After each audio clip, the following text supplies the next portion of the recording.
Basketball fans, welcome back. So in this video we'll be looking at an interview where the Assistant Secretary General Angela Luchivia, she was there in Citizen in the morning, and she was just giving her sermonette on the state of Kenyan basketball. And we'll have a deep dive into this interview. But before we get into this interview, please be sure to subscribe to the channel, hit the bell so that you can get notified. And without further ado, let's just get into it. So for the past few weeks, there has been a lot of things going on, especially with the Kenya Basketball Federation. You had them being taken to court over the unprocedural AGM that they had, and also other corruption scandals that they had that were covered, especially on my feed on Instagram. I just made sure to give you guys an update on that as well. And there was also the period where KBF operations were stopped with an injunction order. The injunction order got lifted like about a week, and basketball resumed. Even before the injunction, like the league was supposed to kick off 25th February, but there were so many things that were going around, especially with the integrity of the federation. They were being put to question. So majority of the time, you might have seen a situation where there was a standoff between the federation, the players, the fans. They were not having it. So this interview was supposed to shed some light onto that, and also just to give an update on the NBA signing a memorandum of understanding with the Kenya Basketball Federation. I know they wrote it as Kenya, but if you look at it closely, the governing body of basketball is the Kenya Basketball Federation. So let's just get into it real quick. I'll just be dropping some nuggets of wisdom as we go through it. Of course, the last few years, basically, you've raised concerns about the quality of basketball in the country. Morans continue to shine, but how about the local Premier League? And today, I'm joined by a guest in studio who is going to help break this down for us. So welcome sana katika studio yetu leo hii ili tuweze kupata mjadala. Madam Angela Luchira, who is the Kenya Basketball Federation Assistant Secretary General. Madam, karibu sana. Thank you very much, and I'm really glad to be here. Glad to be here. Let's just start from there. What's the state of basketball in the country? So when she got asked this question about what the state of basketball is for the country, you will have thought that she was supposed to answer it like very straightforward, direct, straight to the point. But before that, you saw like the way the reporter just asked that question. It's just to get some clarity on what people have been asking. There are a lot of things that have happened. The injunction notice, the unprocedural AGM, all the corruption allegations, the nullification of the league last year. Nobody from the federation came out to address those issues head on. And this reporter from Citizen, he did a very good job in asking that. So let's just see how she answers it. I think for me, the set of basketball in the country is growing. Obviously, with growth comes a lot of hitches. There's a lot of hitches here and there. I'm not saying we are perfect. It's a journey, and being in a journey, there's always progression. And so what I would like to say is, first of all, I just want to talk about some of the achievements that we've had as a country in basketball. When you look at it from the 3x3, the international scene, first of all, I would just like to say, Kenya is going for the World Cup. Nothing that, something that people are not talking about right now, but something that is very critical. And I mean, we're really proud to be one of the few teams that have been able to make it to the World Cup. So our under-23 team is going to the World Cup. When you look at it in terms of globally, we are number 16. In Africa, we are number 2, something that people don't talk about, but it's because of the hard work that's been going through the process as we've been doing all of the work behind the scenes. Looking at 3x3 also, we are... So you saw she just immediately just to try to brush it away, because she knows that this will expose the federation and how incompetent they are. So she doesn't want to expose the federation like that, because of course they have to stick to their virtue. They have an image they're trying to protect. Whatever image that they have left, they're trying to protect it vehemently. So what she did here was she tried to deflect that question, and she quickly rushed into like the achievements that the federation has had, so that she can be able to save face, and deflected from the real issues. The real issue that she needed to address here was the AGM issue, the injunction notice, the endless corruption cycle that has been plaguing the Kenya Basketball Federation, what is really going on with like the team managers, the rogue team managers who are disrupting the sport. And she has been there presiding in all of that. And also the Poland 3x3, the way the Ministry of Sports, they didn't even hesitate in writing that they didn't have even the resources, but lo and behold, the money just came out of nowhere. She's not going to address that, but she'll be quick to rush and talk about the achievements. Looking at right now, we're just at the brink of qualifying for the Olympics for the first time. And so I could say there is growth when you look at the game. That's on 3x3. When you look at the Morans have been performing very well. Just the last 5 years, looking at the growth and them being able to play in the Afrobasket for the first time in 20. So she's just deflecting. She's trying to say that she's trying to change the conversation, and she's trying to deviate away from the actual subject, the state of Kenyan basketball, especially locally, with all the scandals that are happening. So she's deflecting from, and she's avoiding to answer that question. And so what I would like to say is, first of all, I just want to talk about some of the achievements that we've had as a country in basketball. When you look at it from the 3x3, the international scene, first of all, I would just like to say, Kenya is going for the World Cup. Nothing that, something that people are not talking about right now, but something that is very critical. And I mean, we're really proud to be one of the few teams that have been able to make it to the World Cup. So our under-23 team is going to the World Cup.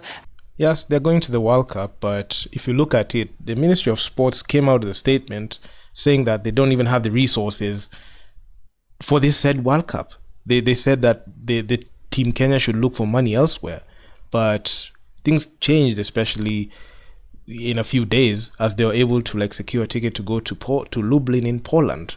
So yes, we're going to talk about that. It was sad to see like the Ministry of Sport just come in and just leave the Team Kenya just high and dry, but that is also something that she was trying to use to deflect from the issue that she was being presented by the reporter.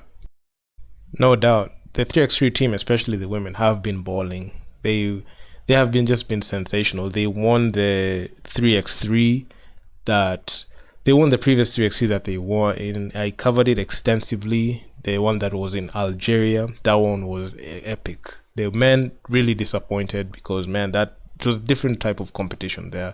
Also, they played in the women's 3x3 Team Kenya, the Team Nyati. They were in the Hammamet Games where they finished number 2. They made the finals, and they've just been sensational. Okay, I know this is about talking about the state of basketball, but not to mention, they have been sensational. That's one thing that is a fact. 8 years, which was a couple of years ago. We continue to build from there. We had a few hitches that saw us not being able to make it to the World Cup that has just ended a month ago. But we are hopeful and are looking forward to making sure that the Morans are able to make it to the next level. Looking at the Lionesses, and I'm breaking this down, to the different national teams that we have. The Lionesses have been performing very well perennially. Looking at all, I think this year is the first time that the Lionesses have not made it to the AfroBasket, which is the biggest championship in Africa. But from that, we took learnings. We're going forward with the learnings that we had during the qualifiers. And I must say that Zone 5 has become one of the most competitive zones in Africa right now. And now what Angela is doing, she's trying to divert and change the subject so that you can talk about the accomplishments of KBF without even talking about the issues that are plaguing the league. So that's one thing that I saw. It was just a deflection tactic, and it was actually it was just interesting to see how they are still in denial of what is really going on, and they don't want to address it head on. And when you corner them the way the reporter cornered her, she is quick to like deflect it. FIBA has been talking about it and saying, you know, Zone 5 has become very, very competitive. When you look at the countries in Zone 5, you see that Kenya, Egypt, Rwanda, Uganda, and South Sudan are countries that had really now on the top of Africa, and the competition is really getting stiffer. So okay, she's just trying to inflate, like just try to, you know, prop up the resume, just trying to deflect from the. She's trying to deflect from what we're talking about, the conversation about the state of basketball here. I don't know why she took it to the Kenya Morans. What she's trying to do here, she's trying to make you sympathize with and try to get people on her side, on KBF's side, so that you can soften the blow on what is to come. The reality is that's not even the main topic that was being talked about here in this conversation. It was about the state of basketball here in the country, not even our activities outside. So she just took it upon herself to try to market KBF as a good organization. In reality, they're just deplorable, and she's just deflecting. She doesn't want to answer those questions. Not sure why she's putting, like, you know, Kenya, Uganda, Rwanda, Tunisia, South Sudan, teams that are way above us, both men and women. I don't think we stack up right now against those teams in East Africa. Even in Zone 5, we're not just there. I mean, we are a team that other teams are happy when we match up against them, because they know that they can get an easy win from us. So trying to use the competition of Zone 5 to show that we are good, it doesn't make any sense. And she's just deflecting, and just continues. So she's trying to just continue, just stack up the accolades. Okay, let's just go get one thing straight, right? If you've been following this channel long enough, you'll notice that I've been covering the Kenya Morans for close to 3 years now. I've been talking about this team for quite some time now, and no one has a firm opinion and an objective opinion that I have. So going even back to what she said about, like, the Kenya Morans making the AfroBasket for the first time in 28 years. That's actually a very good feat. But if you look at the way that they did it, it was just a miracle. They beat Angola like that. But let's not forget that happened like about 2.5 years ago. And when they actually made the actual AfroBasket, they did virtually nothing. They lost all the big games, and they won against Mali, and they stayed winless for the next year and a half, as when Kenya went to the FIBA World Cup qualifiers, they laid an egg and they went 0 for 6. They hadn't even won a game in 2 years. The first game that they won was this year. From 2021 to 2023, 1.5 year span, they were yet to win a game. And she's just coming here, just bopping up the accolades. We know the truth. Can even pull up the records. I have covered the Kenya Morans. No one has covered the Kenya Morans than I have on this channel. So I know everything I'm saying. So yeah, Kenya's not even going to make the World Cup anyway. So we went 0 for 6. South Sudan, with the shortest time that they had, they made history, and right now they're headed to the Olympics, while Kenya is struggling to win games in the African levels, man. Even in the African, we can't even make it to the finals. Teams are just stacking up, and we can't even be able to match up against them. So using this as an accolade really shows you how low, how rock bottom we are. We are just bottom of the barrel. If somebody, especially the Assistant Secretary General, is going to come out and tell us that this is an achievement, then we know we are really in the pits, rock bottom. Unfortunately, newsflash, as currently constructed, the Morans, if you keep the legacy players, they're not going to go anywhere. They're just going to stay the same place that they were a year ago and the year before. This is not a team that changes like that. So I don't know why there's that impression that they just keep getting better. If you look at even the stats that they've been putting up, especially the players that have played the longest there, and if you look at even like the team selection, there's no criteria there. They refuse to tell us the criteria that they used. So let them not lie. Let her and let the Kenya Basketball Federation not lie to you that we are doing. Then they try to paint a picture that we're doing so well with the Kenya Morans, when in reality we're just bottom of the barrel, especially when it comes to like continental basketball. So going back to the local scene, just looking at how the game has been, 3 areas that we still need to work on. Obviously, there's player development, but looking at how the league has been structured also, we really have, the league is growing. The league is growing. We started off with about 40 teams maybe 2 years ago. We are now at 65 teams that are playing in the league, 24 teams playing in the Premier League, 24 playing in Division 1, and we have a Division 2 league, which we didn't have a couple of years ago. But oh boy, I mean, she just continues just trying to stack up the accolades just to save face for KBF. I'm pretty sure they had like a board meeting to discuss what she was going to talk about. But talking about the Lioness, I'm all about equality, so I covered all the national teams, both men and women. So looking at even like Zone 5, what they did, it was actually commendable. They started off 3-0, but the game that they missed and they couldn't play well was against Egypt, and they struggled against Egypt and got exposed brutally. And they, after losing that game, they went from number 1 to all the way to the number 3rd spot, and just couldn't even notch a ticket to the women's Afrobasket that just happened about 2 months ago.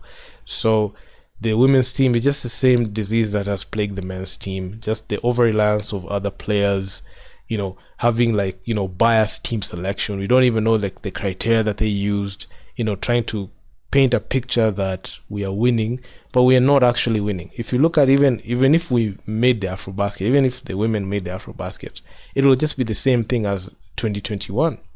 2021 they made the Afrobasket. Out of 3 games, only won 1 game, and they got knocked out easily, quickly. So there's no much progression there, because majority of the time, given the mentality and the coaching staff we have, we don't have any coaching staff or good players that can take us to that next level. So yeah, okay, she's just trying to inflate, like just try to prop up the resume, just trying to deflect from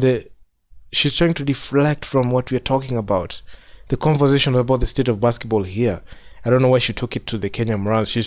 What she's trying to do here, she's trying to make you sympathize with and try to get people on her side, on KBF's side, so that you can soften the blow on what is to come. The reality is that's not even the main topic that was being talked about here in this conversation. It was about the state of basketball here in the country, not even our activities outside. So she just took it upon herself to try to market KBF as a good organization. In reality, they're just deplorable, and she's just deflecting. She doesn't want to answer those questions. Let me come in there. Listening to you, you paint a very lofty picture, a league that is well run, everything is in place. But from where we sit here, the most basic of things even in our league is a problem. Simple things like even fixture, that's a challenge. Where is the problem? So yeah. She even got stopped by the reporter, because right now she's just going on about like the achievements of KBF. I'm pretty sure KBF have a couple of achievements, but the way they have been poor outweighs the achievements that they had.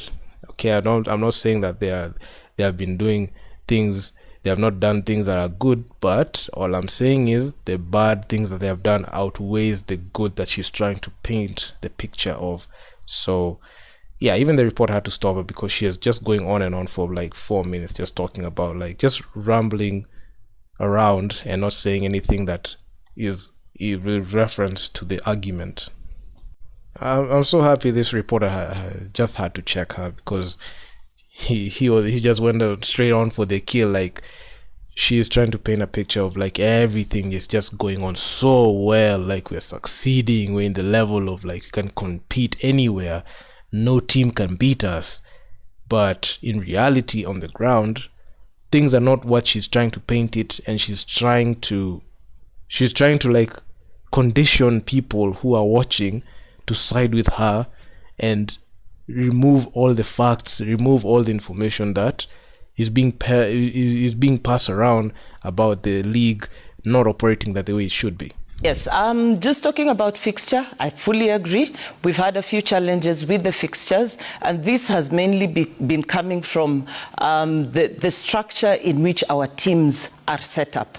Yeah, even on this channel, talk about the fixtures. They don't even know how to like set good fixtures to make sure that we know which game is coming next. So that's one big issue that has been plaguing the league a couple of years ago, even a couple of eons ago. Not even years, a couple of eons ago, I made a video talking about the Kenya basketball problem. I put it on the channel. I addressed this issue as well, and let's just hear what she has to say. When you look at some of the teams, we have a number of teams that are universities. We have a number of teams that are also institutional and banks. So what happens is you tend to find that given that their schedules are different and there's different things happening at the institutions, whether it's the bank when it's interbanks, whether it's the universities when they're closing school, when they've closed school, you find games keep on being postponed, which is something that should not be the case. You see, the funny thing is about the fixtures, KBF had the mandate and authority to set the fixtures the way that they need to do it. They need to set up the standards in which the other teams should follow. She's trying to remove herself from like accountability and try to blame it on the teams and the structure of like the federation, whereas she is the Assistant Secretary General that's supposed to oversee and make sure these things are honored. So it's just in denial. This is just a game of denial. But Angela, this has taken time. It's not something that began yesterday. For the last 3-4 seasons, this has been the picture. But as a federation, I would say you failed to address this area. Then two, we're just coming from a court injunction, which probably is due to the fights within the KBF. Maybe you can respond to this probably. Man, I mean, good props to this reporter. He's just nailing it spot on. The fixtures problem is not a problem that has plagued us in recent times. This is a problem that has been there for years, even with her regime. Remember, guys, this is an Assistant Secretary General that got into office in January of 2021. Right now, we're in September 25th, as recording this video, 2023. That means she has had 2 years in office to be able to figure out a way to make sure fixture is not a problem. So, is this the person that we need to help us fix the things in KBF? While on her watch, things have just gone haywire. And she's coming here and trying to throw the blame to other people and saying that it's the team's fault, it's the institution's fault, and not looking at it's your fault as a federation. It's your fault by the fact that you're given that position and you have failed to dispense your mandate. Then you're coming here telling us that it's the institutions and they have different the games have to be postponed. The thing is, we are seeing a situation where rogue TMs have plagued the league, and you can't tame them because you're also enjoying in the fun, and you're also enjoying in the corruption as the rogue team officials. So don't try to like change and say that it's you, that it is the team's fault, it's the structure of the league's fault, and you have the ability to even go and try to have the structure of the league amended. So it's funny. First, for the fixture, I'm giving you. I want to go back to the fixture because I want to say that yes, it's been a problem. We're working on it. It's work in progress. But one of the things that we'll have to do is to really also hold the teams accountable and make sure that with the teams and the team managers work together with the teams and the team managers to ensure that the fixtures do not keep changing as they keep changing all of the time. Going back to the court injunction. Finally, after all like that, like the way she was just rambling around, she got the question that all of us we have been waiting for, talking about the court injunction. Let's see how she reacts to this. Interesting topic because that's been one of the hottest things that's been happening, that has happened in the month of September actually. Yes, the court injunction was basically to stop basketball activities at the basketball league. But that was lifted immediately, almost a week after it was brought up. The issues that came up was the way in which our annual general meeting was held, and also the fact that a number of the teams have not yet fully complied with the Sports Act as required. Now, looking at that, first of all, is to just say that the AGM was held as per the Constitution. The initial notice for the AGM was sent out, and as per the Constitution, on the 30th of April, there was no quorum, so the Federation went according to the Constitution to make sure that then there was a notice that was sent out for the next AGM after that, and that AGM came 14 days later, which was on the 14th of May. And after that AGM, some of the fans and former players went to court. A former player and fan went to court to say that we held the AGM in disregard to the Constitution. However, I'll just like to make it clear that, yes, our Constitution says that the AGM needs to be held by the 30th of April of every year. Okay. That was the first AGM that was held, and later on, because of lack of quorum, and which is laid out clearly in the Constitution. She doesn't want to talk about the injunction because it's going to make her look bad, and that's why she tried to deflect it and talk about she didn't talk about the injunction. She wanted to talk about the fixtures first. She didn't want, and the question, and she answered the question on the fixtures already. Why is it that she wants to address the fixtures more and give it more airtime and not even give airtime to the injunction? Because she knows she's part of that cabal that is wrong, and she knows that it's gonna put her at fault. And of course, they're trying to protect whatever little virtue or credibility that they have set in them. But people in this channel, of course, I'm gonna give you all the facts and details of what is going on. So let them not try to lie to you and condition you to think that it's not them that are at fault. It's them who are controlling everything and they're the head of everything. So don't let them try to lie to you. The reason as to why the fixtures keep changing is because you allow it to change. In KBF, there are levels. There are teams that are money teams and there are teams that don't have money. So if a team that has the money to be able to buy their way to get fixtures there, I'm not saying that I'm not saying that I have proof that the money is exchanged, but if you look at the way these teams are moving, those big teams, the way they are moving, I'm pretty sure they have much more say and leverage to how they want their fixtures to look like. A quick example is KPA. KPA, when they come to play in Nairobi, they play on both Saturdays and Sundays, both the men and women's team. And they play like in institutions. If they're playing Strathmore on Saturday, both men and women. If you're gonna play Anu on Saturday and Sunday, men and women. Like that. They get their way like that. Not many teams get the leverage to play like that. That means somewhere somebody had to give something in exchange for that to happen, and they are the ones who might even dictate the fixtures. So what she is trying to say here is she is part in the reason as to why the fixtures is broken, and she's not willing to change it, and she's just going to give just a politically correct answer, a diplomatic answer, just to get that question out of the way. But we know what the truth is. That's actually the truth. she is part, and the KBF, the secretary, all the management are colluding with those rogue TMs to make sure that the basketball doesn't change. It just remains the same. They don't want anything to change because they thrive in that chaos. And there are cartels and mafias in there that even dictate who is going to be on the national teams. So there's no talent development. It's just who you know and who is inside that cabal and who are you going to benefit. So that's what's going on. So what she did there was try to show that the court injunction and paint that picture that it's the people who are putting the injunction there that are stopping basketball to happen. This is one thing that I've seen, right? When you want to paint a picture that this injunction has been put there to stop basketball and you try to remove some context around it, people have a tendency not to understand what really happened. So this is what happened, right? There was the AGM that was supposed to happen.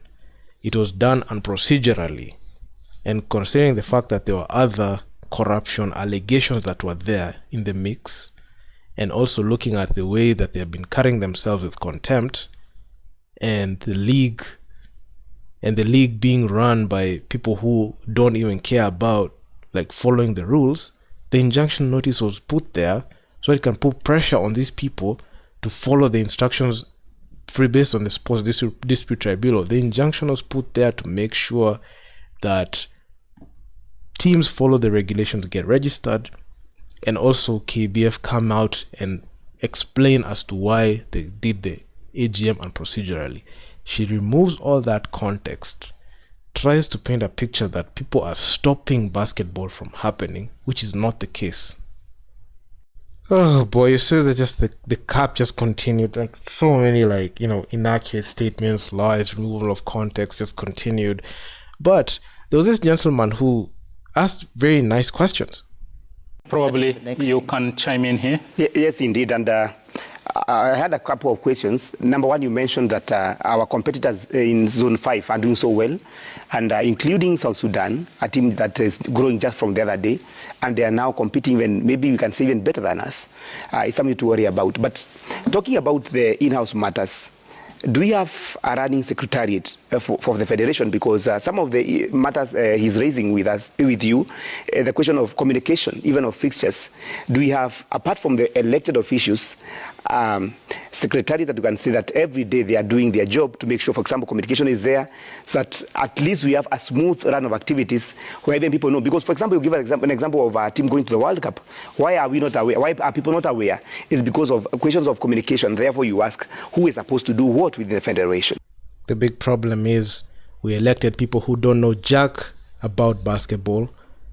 They don't know anything about marketing the sport, and they don't even know how to create policies.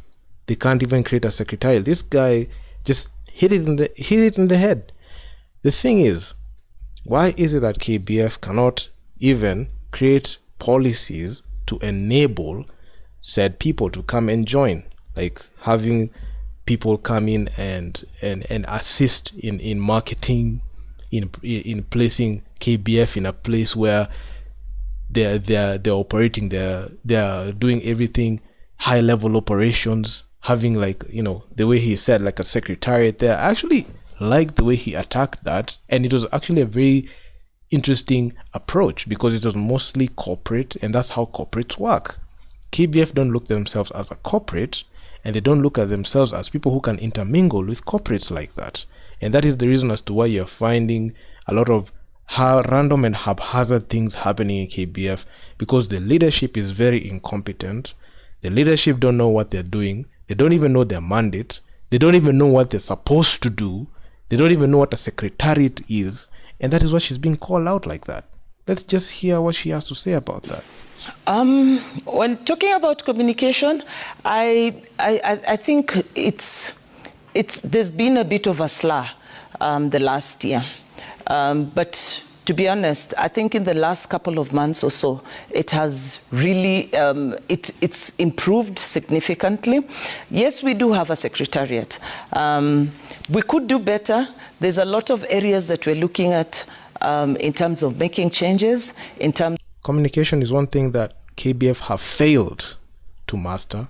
They have failed to understand anything about it, and they continue to fail. Even after this interview, the fixtures for this weekend, you don't even know who's gonna play the next week, this weekend, or even the next weekend, and they depend on people like myself and other platforms that post to be able to inform the masses about the fixtures, and they don't even have their own media team to issue statements like that. So they come in and try to act as if they know what they are doing, and yet in reality they don't know anything about it. They don't even know how to create memos that are professional. My God, this is still the same federation that uses Yahoo emails instead of, and they're too broke to even buy G Suite domain and hosting to have a professional email address. They don't even have that, and they still use Yahoo. So if these people still use Yahoo, what makes you think that their communication is going to improve in any way? Of getting better in terms of just making sure that we can get our, we can get to the next level. And like you're saying, I think because of some of the changes that also happened in office after the last elections have caused a bit of breakdown in communication, but we're beginning to rebuild our databases and beginning to go back to the work that was happening previously. Because of time. Where is the secretariat? Why don't they work? What's their job then? If it's there, and the gentleman just explained it and just broke it down to its last atom and explained as to what is supposed to happen, and he's not even part of basketball. This goes to show you, like, some people are just incompetent in their job. They don't even know what they're supposed to do. You could do better, but you can't do it because you don't have any know-how, you don't have the knowledge, you just won elections. Mind you, you have been in office for 2 years, then take you 2 years to figure out what you're supposed to do. Not a lot of areas. Change the whole thing. You don't know anything you need to do. You're struggling.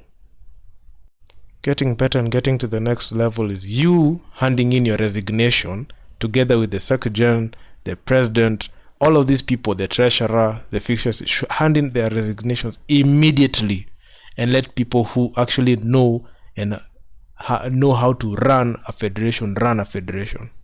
Yeah, so she just keeps on making excuses for failure. She has been in office for 2 years. 2 whole years. Actually, it's 2.5 years because she assumed office in January of 2021. So you can't blame the last elections. The last elections happened 2 years ago, and you're almost halfway through your term. So this argument is just an excuse. You're just making an excuse as to why you're incompetent. That's what it is. Begin to make your oh my god, man. These people are just way off. They just don't know anything about what they're supposed to do. Nothing. I mean, it's actually sad that this is the mentality that KBF have. We'll never go anywhere with this mentality. Never. Angela, probably can Zita, you have something burning? I have something to burning. I just want to. Isia has talked about the basketball in South Sudan, that they're the first actually in Africa now. And as they're looking at the FIFA ranking, maybe in February, I think we are in 97, if I'm not wrong. I think we've dropped 97 FIFA ranking. So I just want to know how you're going to make the team grow, because we have the youth. How the plans you have for the youth, because because we only have one private facilitation that is now growing the basketball team in the youth, the way Twende talked about it. And then something else, and I want to know the sponsorship. Can you have something that the players are fighting for? Because in the basketball, we don't have any sponsorship in the basketball. And my last one is the changing of fixtures. Like team can wake up today, mnaambiwa mlikuwa mnacheza home, the next day mnaambiwa mnafaa kwenda Naivasha. And mind you, maybe those teams wenyewe ndio wanajilipia hiyo transport, and they have to pay fee so that they can join the league at the end of it. So why I know I've asked a lot of questions. I just want you to break it down for everyone. Like, how are the players going to do what to benefit from the basketball? Okay, Angela, maybe. Oh boy, here you go again. So looking at player development in KBF, there is none. If you're going to factor in, if you're going to, put in like the FIBA youth camps, you're thoroughly mistaken, because KBF doesn't do that. That's number one. Number two, there ain't no incentives for players to play in KBF. Majority of the time, KBF have not created like structures to allow sponsors to come in so that players can make revenue or even earn from that sport. Majority of the players play for free. The other players only get allowances from their organizations, KPA, Equity, Twende right now, Ulinzi. They just get allowances from their organizations and not through KBF. So they have incentives, other teams don't have incentives. And on to like even the fixtures, the money teams control the fixtures. The rogue TMs control the fixtures. They are the ones who collude with the KBF officials, and they are the ones who continue to drag this sport to where it is right now. Considering the fact that you're trying to see the KBF and the assistant secretary trying to exonerate themselves from what is going on in basketball. In reality, they are the governing body of basketball in the country, and they refuse, and they continue to refuse to address what is going on. So that's a quick answer, because I'm pretty sure even if you let her answer, she's just going to continue lying. So this is a pretty quick answer for me. Maybe in 1 minute you can compress it. First of all, in terms of building, I'll just say something real quick. We've started an under-16 league, and the reason we started an under-16 league is really to be able to build up the capacity and the skill level of our players, so that we're building into the future. That's the first thing. The second thing that that Zita has asked about the fixtures, like I said before, it's about us working together collaboratively with all the teams. The reason the fixtures keep changing is really because of the request of the teams that come through. And sometimes for us, it's been a catch-22. And right now we are saying, you know what, we've got to start cracking the whip on teams and giving walkovers, because that's the only way that we're going to stop the habit of changing, perennial habit of, I need my game changed because my player is not available because this is happening. And Angela, because of time. The reason the fixtures keep changing is because you allow those requests to come with somewhat of, a handshake from them, and it allows you to continue mangling it. You cannot blame it on the team managers or even the teams coming to you. You have the authority and ability to say, no, we're not changing the fixtures. But because, of course, there's some exchange of something, you'll allow it to happen. You'll allow that type of, impunity to happen because there's an exchange of something. As much as saying crack the whip, we all know for a fact you can't do that, because you enjoy some benefits from these big teams. You enjoy some, exchange of something or some value from them. So there's no way you're going to crack a whip and put a walkover on a KPA game. You cannot put a walkover on a Thunder game. You cannot put a walkover on an Ulinzi game or an Equity game. You can't do that because you get kickbacks from them. So as much as you're coming here and tell us that you want to crack the whip, we all know that's not going to happen. You're not going to happen. You're just saying that just to please the audience. And I, for a fact, will continue to dispense the truth. Can you give us a commitment? Can you give the public a commitment live on this TV? How soon are you going to roll out this? Man, I just like this reporter.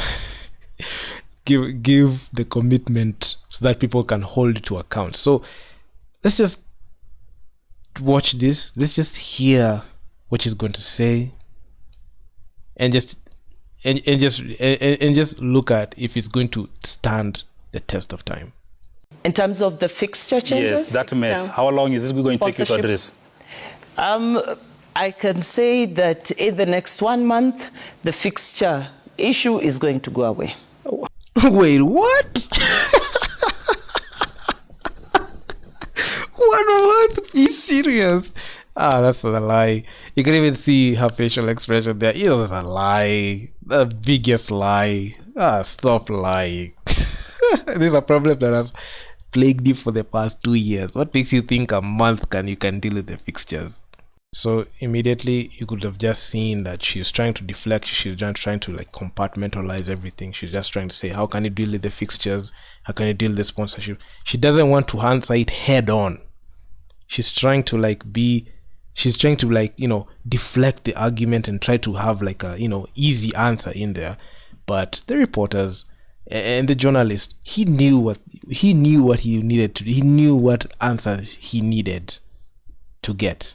Okay, 1 month, that's quite long. Shitera, maybe do you have a question for her? Probably all the questions have been asked by colleagues here, but again, just like football, basketball is facing the same problems. I used to enjoy basketball in the early 2000s when I was a high school student, and I envy or natamani zile siku za basketball KPA ikicheza against KCB, Cooperative Bank, wakati wakina Cliff Owuor, the current coach who was playing for Cooperative Bank then.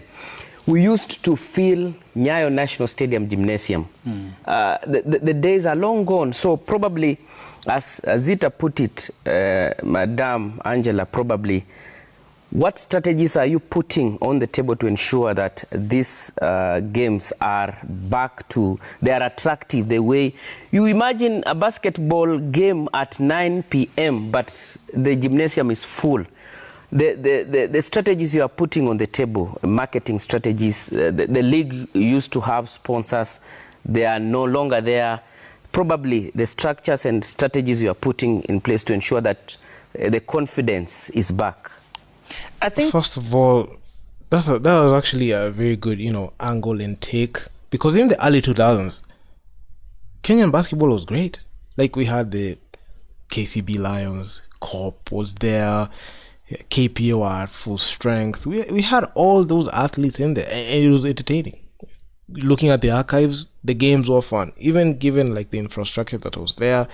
Even like and one came in the years 2011, 2012. So it was awesome having those moments that we had.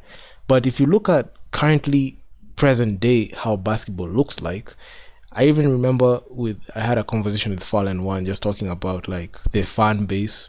We have fan players, player fans, players who, when they play their first game that is played in the gym, it's just empty. There are no people who are watching it. So as the day progresses, the players who played earlier, they go change up and they just sit in the stands. They just sit and they just fill up the arena. So you can even see like over time when games are played, a lot of games are played, you're seeing the players become the actual fans. You're not seeing like casual fans who are coming in to watch the games. As much as you might think that even having like a game in the evening, you might think that the players are, it's the majority of them are like fans who are watching like the players, the athletes who are playing.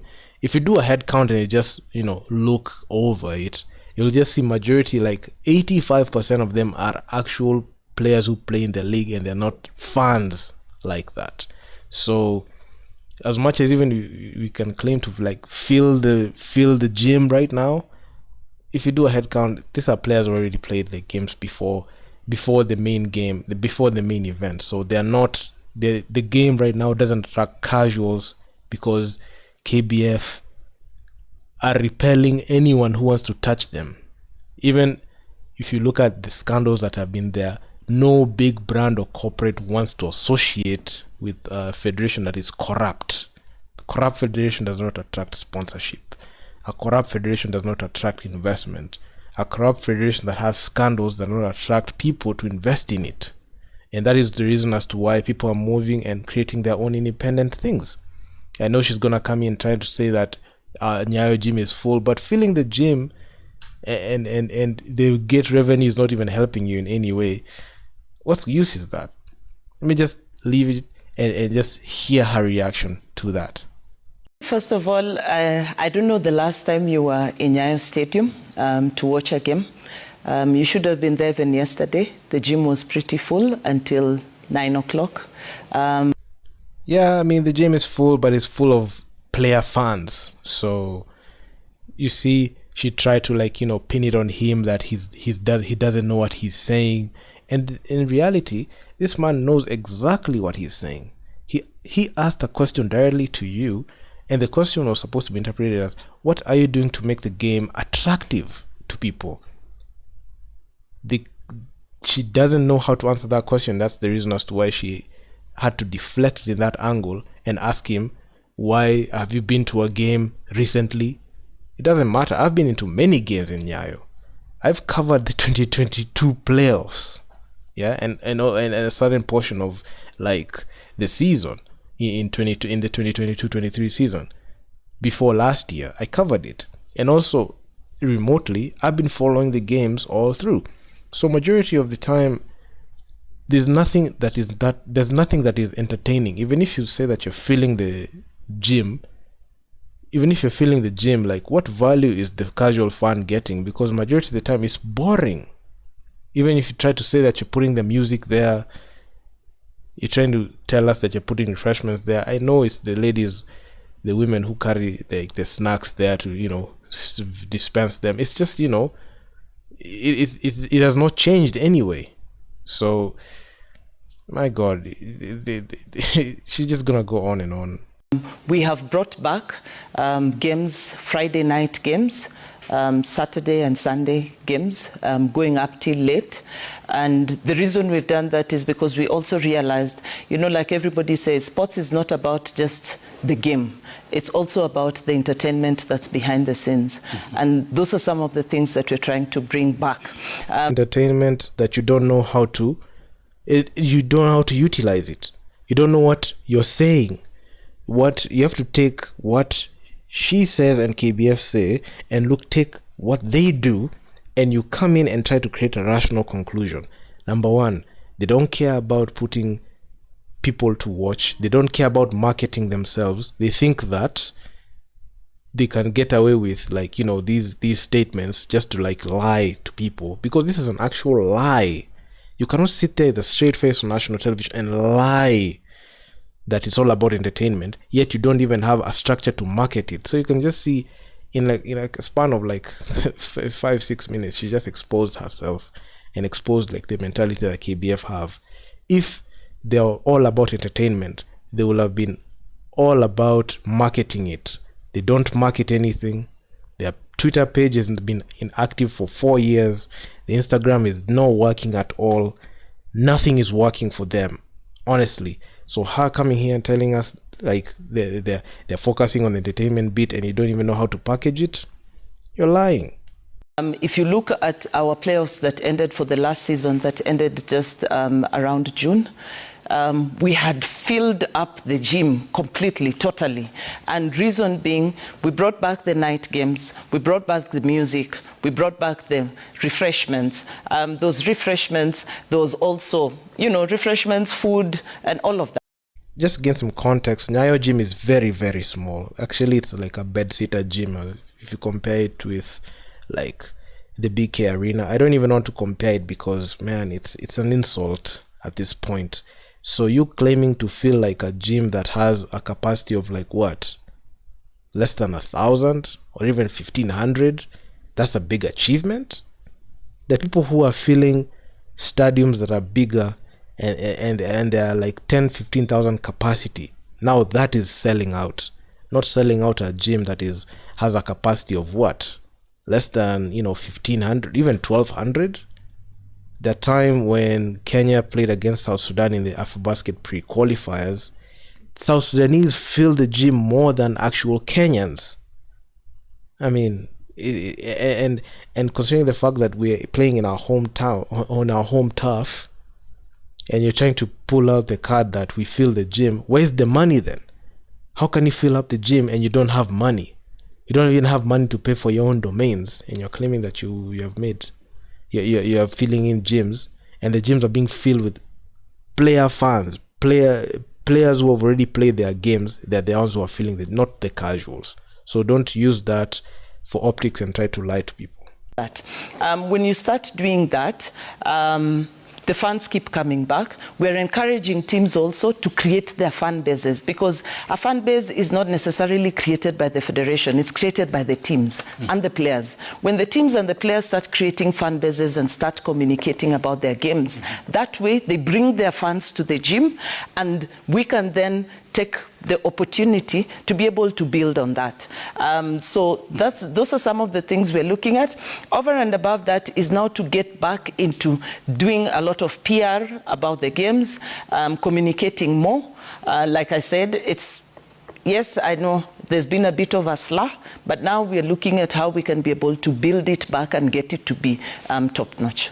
Yes. You know what she's trying to do? She's trying to, try to like save face, because she knows that there's nothing good that will come out of, KBF, because given the scandals, a lot of bad press has gone around. So what she's trying to do right now is just to try to like save, like, face of the federation, try to show, just to create like a soft landing to prevent the eventual downfall, because right now their stock has plummeted. It has gone down. Oh my god, it's just embarrassing right now. It's embarrassing and it's not even a nice way, because it's stopped being funny anymore, because this is just straight embarrassing. Angela Lichira from the Basketball Federation of Kenya will be putting you to account with all the promises you've made to the citizenry, to the viewer this morning, and we hope the basic of things will improve. So thank you very much for making time for Sporty Monday, Angela. And now over. Okay, so all she just said was, they're just going to continue doing the same thing the same way. They're just going to be operating the same way, and little or no change is going to happen. And I'm not even holding my breath to, her holding up her end of the bargain and the commitment.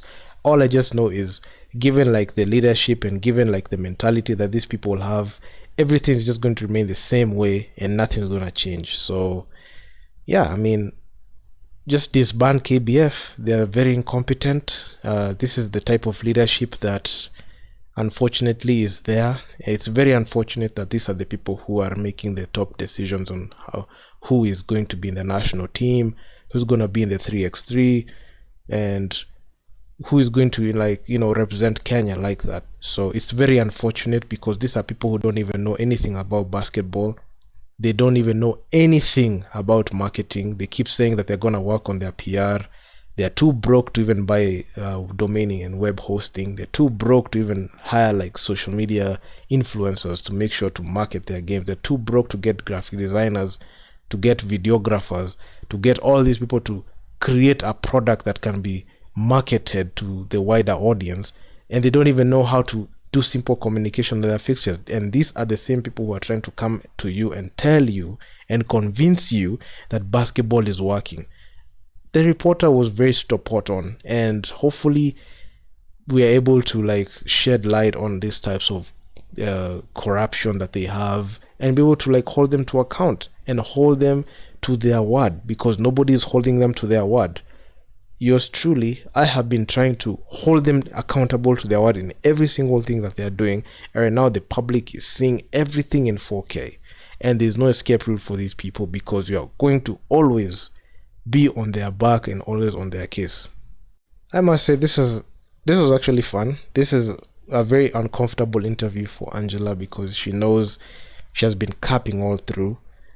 She has just concocted so many things, tried to give you like a false reality of what is really going on.